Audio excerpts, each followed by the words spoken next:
Eswararao phone చేసిండు. ఏమంటా?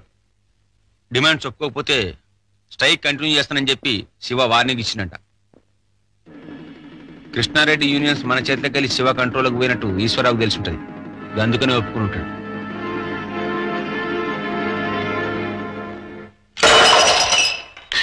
రెండు లారీలు జనాలు తీసుకెళ్లి నరికేయండి. శివాన్ చంపడం అంత ఈజీ కాదు. శివ శివ శివ శివ శివ శివ ఎవడే శివ? వాడే దేవుడా? అది కాదన్నా. అంటే అంటే ఏంటి ఏంటి నువ్వు అది? వాడిని మనం ఏం చేయలేమనా? చెప్పేది అన్నా, శివ ఫుల్ సెక్యూరిటీతో ఉన్నాడు. తొందర పడితే మనకే డేంజర్. జర టైం తీసుకొని. నిన్న కాక మొన్న వచ్చాడు. ఆఫ్టర్ ఒక స్టూడెంట్. వాడే బెత్త గుండానా?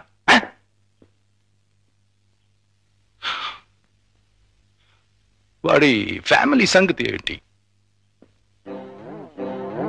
వాడనంతో బడక బయటకు వచ్చేసిండు. కాలేజీలో ఆశ అని బిల్లుతో తిరుగుతాడంట. ఇవాళ రేపట్ల పెండు కూడా చేసుకుంటారని తెలిసింది.